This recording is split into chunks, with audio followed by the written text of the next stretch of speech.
rekan-rekan KKP Desain Inklusi dan juga para pemirsa YouTube Desain Inklusi. Siang hari ini saya Gunawan Tanuwijaya Gunawan Tanuwijaya PhD.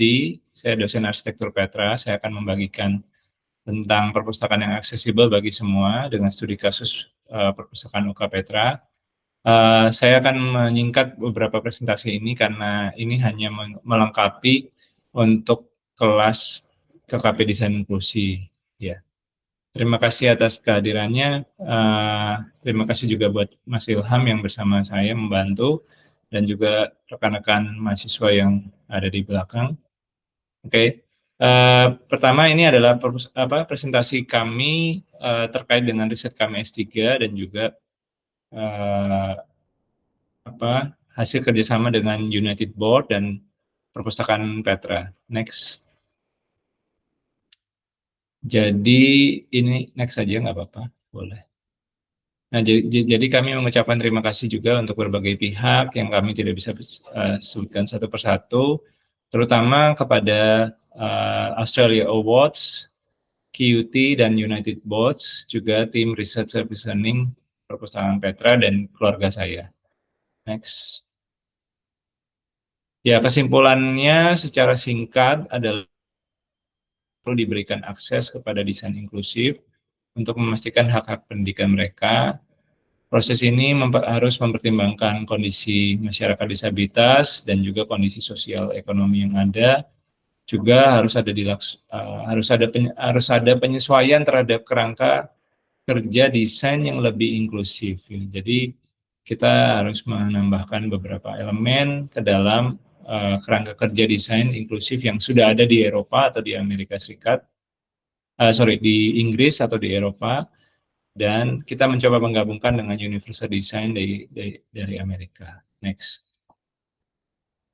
Oke, jadi presentation structure-nya mungkin menjelaskan sedikit motivasi saya, pengantar, kemudian kita akan masuk ke studi kasus perpustakaan UK Petra, dan ada temuan sementara waktu itu. Next. Jadi mungkin saya menggambarkan juga bahwa saya mengalami uveitis dan juga mengalami keterbatasan di punggung. Jadi ini merupakan kondisi yang ingin mendasari saya melakukan riset-riset ini. Next. Jadi hak penyandang disabilitas itu sangat penting menurut United Nations Convention on Rights of Persons with Disabilities. Jadi teman-teman penyandang disabilitas itu harus diperhatikan hak-haknya. Kemudian mereka juga penyandang disabilitas dapat didefinisikan sebagai mereka yang memiliki gangguan fisik, mental, intelektual, atau indera dalam jangka panjang dan mengalami hambatan dalam interaksi, gitu ya. Nah, yang sayangnya adalah seringkali definisi ini kurang dipahami oleh masyarakat secara umum. Kemudian kalau kita membandingkan kasus di Australia, saya ingin mencoba mengangkat kasus di Australia karena memang saya melakukan riset S3 saya di Australia. Ternyata memang ada berbagai peraturan, Disability Discrimination Act, Disability Service, dan sebagainya yang seharusnya meyakinkan pemerintah untuk membuat akses untuk disabilitas di perpustakaan dan sekolah. Tapi sayangnya masih ada keterbatasan bangunan dan rumah yang juga tidak aksesibel. Next. Sementara di Indonesia ada Undang-Undang 8 tahun 2016 yang menyatakan harus menjamin untuk aksesibilitas di disabilitas di bangunan pendidikan, gitu ya.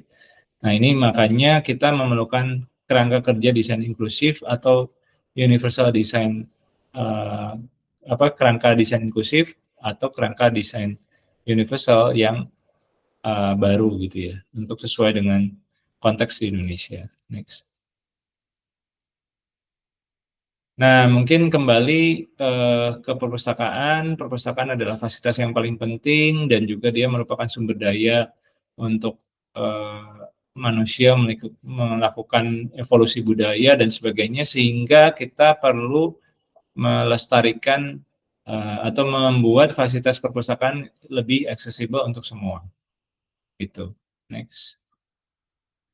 Nah, contohnya di International Federation of Library Association and Institution, kita ada pedoman untuk meningkatkan aksesibilitas perpustakaan dan juga berbagai acuan lainnya.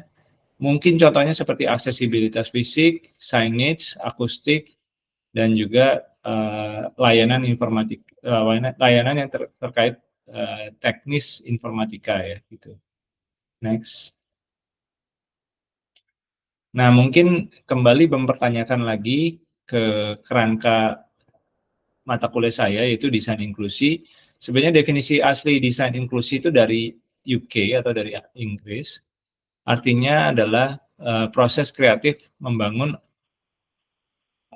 yang membangun atau mendesain produk yang bisa diakses dan dapat digunakan oleh sebanyak mungkin orang dengan masuk akal. Itu menurut The British Standard Institution 2005. Sementara Universal Design dari Amerika, kita ada sebuah definisi lain yang menyebutkan bahwa Universal Design adalah desain produk dan lingkungan yang dapat digunakan oleh semua orang sejauh mungkin tanpa perlu adaptasi atau desain khusus. Nah, yang jadi masalah dari kedua definisi ini tetap aplikasi dalam bangunan perpustakaan atau bangunan pendidikan itu masih jauh dari kenyataan yang ideal. Next. Karena itu kita perlu sebuah desain yang lebih inklusif, yang melibatkan teman-teman disabilitas atau melibatkan seluruh stakeholder. Ini contoh yang dilakukan oleh perpustakaan Auraria di Amerika Serikat. Jadi prosesnya itu benar-benar inklusif dan benar-benar melibatkan semua stakeholder dengan papan atau dengan market atau dengan pusat dengan media informasi seperti ini. Jadi ini workshop yang dilakukan teman-teman di perpustakaan tersebut. Next. Nah, sementara di negara berkembang kita punya masalah-masalah lain, yaitu partisipasi disabilitas yang terbatas, kemudian pengetahuan yang terbatas, biaya desain dan konstruksi yang tinggi. Jadi seringkali ini dijadikan alasan untuk tidak membangun desain secara inklusif, gitu ya. Next. Nah, juga ada contoh-contoh, ini contoh-contoh jalur trotoar dan ada beberapa jalur-jalur kereta api, bus di Jogja yang menunjukkan memang di Indonesia belum bisa aksesibel 100%. Ya, next. Nah, mungkin jadi pertanyaan utama dalam riset saya waktu itu adalah apa saja hambatan dan peluang untuk desain inklusif yang diimplementasikan di negara berkembang seperti Indonesia. Dan siapa saja pemangku kepentingannya dan apa saja hambatannya. Next. Oke, next. Mungkin saya akan menyentuh sedikit saja. Intinya ada dikotomi antara negara maju tetap berada tetap tetap tetap. Ada negara maju dan ada negara yang kurang berkembang gitu ya. Jadi ini makanya kami mengangkat atau pengembangan perpustakaan di negara-negara maju itu sudah banyak didokumentasikan dengan baik ya. Definisinya adalah GNI per kapita itu sebesar $9.000. Jadi pendapatan per kapita manusia di negara maju itu $9.000 menurut Nafziger 2005 ya. Jadi itu definisinya. Tapi sayangnya di negara-negara berkembang seperti Indonesia kita masih banyak kendala gitu ya. Next. Ini contoh-contoh negara maju atau di Australia kita punya berbagai perpustakaan nasional, perpustakaan negara bagian gitu-gitu yang bagus ya. Jadi yang sebelah kanan, foto sebelah kanan atas ini perpustakaan perpustakaan nasional Australia. Kemudian yang di bawahnya ini State Library-nya Queensland gitu ya. Jadi semuanya sangat-sangat terintegrasi atau baik. Next. Nah, samping itu di sisi lain Indonesia ini memiliki budaya yang kaya dengan budaya Asia Tenggara ini sangat kaya dengan pengaruh-pengaruh lain, India, China, Islam dan kolonial Eropa. Tapi kita belum mengembangkan perpustakaan kita dengan baik. Next. Karena itu kita mencoba mengkaji berbagai perpustakaan lain seperti perpustakaan Islam, kemudian budaya-budaya lain kita coba masukkan dalam kajian. Next. Nah, kemudian juga ada perpustakaan-perpustakaan tinggalan dari Hindia Belanda atau VOC yang sebenarnya yang mempengaruhi masyarakat, tetapi sayangnya secara negatif gitu ya. Dipandang bahwa perpustakaan-perpustakaan ini merupakan bagian penjajahan dari Belanda. Next. Oke, nah di sisi lain kita lagi sejak zaman COVID tahun 2020 dan sebagainya, kita menyadari kita perlu meningkatkan teknologi informasi dan komunikasi gitu ya. Contohnya di Australia sendiri sudah ada berbagai digital library dari National Library ataupun State Library dan City Library. Jadi semuanya sudah bergeser ke web based library. Oke, next. Nah, jadi kesimpulan konteksnya, jadi perpustakaan itu sangat ber, berkontribusi, kemudian staf perpustakaan harus proaktif untuk menyediakan berbagai format layanan. Kami juga melihat pentingnya perbaikan fisik ya. Tuh. Next. Ini contoh desain perpustakaan yang inklusif di UK Petra. Next. Ini contohnya perpustakaan kami. Sebenarnya dua foto yang paling atas bukan yang dari UK Petra. Perpustakaan yang di bawah yang merupakan ini gedung yang bagian foto yang ketiga di sebelah bawah kanan bawah adalah ini foto foto gedung W atau gedung Radius Prawi di UK Petra. Dan UK Petra menerapkan untuk membuat a caring learning zone. Jadi perpustakaan UKP itu berada di lantai 5 sampai 8 dalam bangunan yang sebelah kanan bawah ini. Dan kita mencoba, dan perpustakaan Petra merupakan perpustakaan akademik yang terbesar dan terlengkap di Jawa Timur dan dipimpin oleh Budian Wulandari, senior kami. Kami akan mengusulkan sebuah fungsi melayani penyandang disabilitas, gitu ya. Next. Ini posisinya mungkin sebagai gambaran buat teman-teman di luar Surabaya atau di penonton YouTube. Posisinya kampus kami ada di Jawa Timur, di ibu kota Surabaya, di ibu kota provinsi Surabaya, di ibu kota provinsi Jawa Timur yaitu Surabaya, dan ada di Jalan Siwalunkerto, dan ini ada di tengah-tengah kampus. Jadi berada di kawasan kampus utama. Next. Nah, yang kami coba lakukan adalah kami menggunakan metode kualitatif dengan wawancara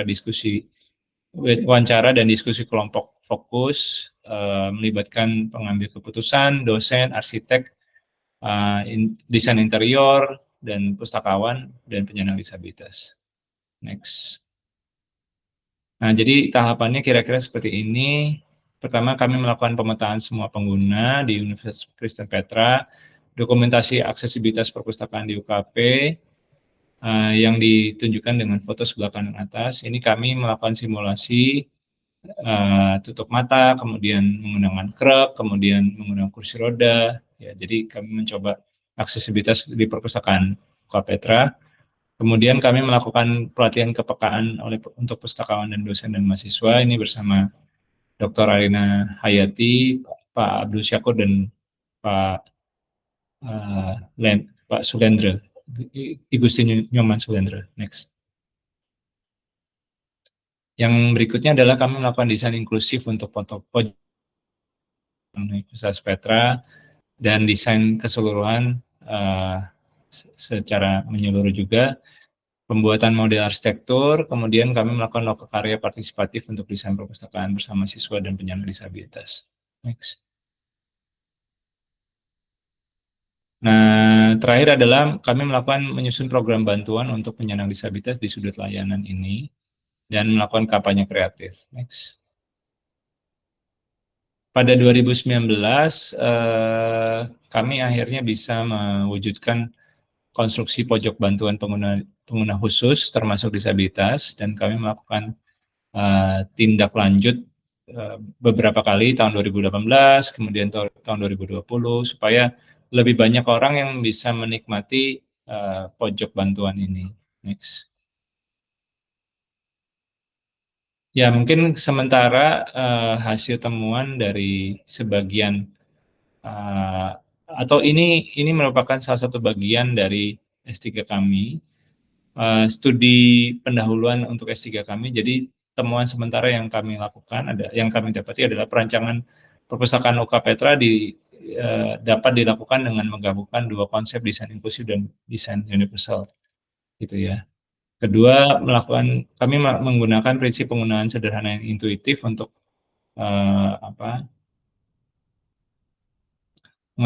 menghasilkan desain yang baik. Kemudian kami membuat pojok bantuan pengguna khusus termasuk disabilitas yang bisa mewadahi komputer untuk yang memfasilitasi komputer untuk penyandang disabilitas netra, juga untuk membaca dan mengakses situs web e-book dan katalog. Next. Kemudian juga manfaatnya adalah banyaknya pengguna penyandang disabilitas di perpustakaan. Dan next. Ya, kesimpulannya mungkin satu lagi. Ya. Jadi kembali lagi bahwa penyandang disabilitas itu perlu diberikan akses atau diberikan haknya untuk mempengaruhi desain inklusif untuk perpustakaan atau sekolah dan lain-lainnya.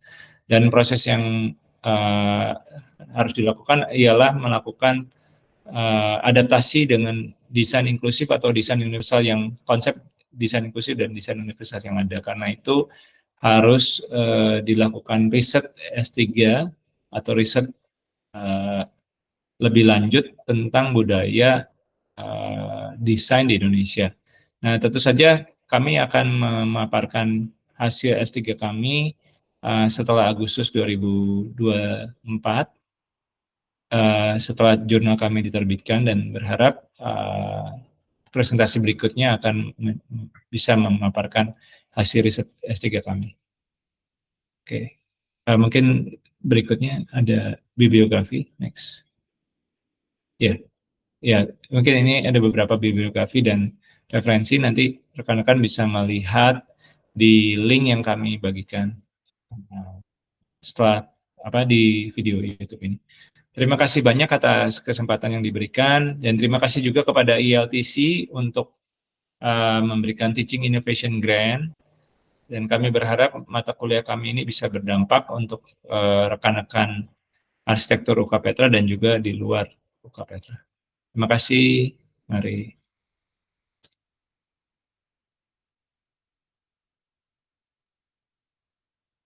Oke.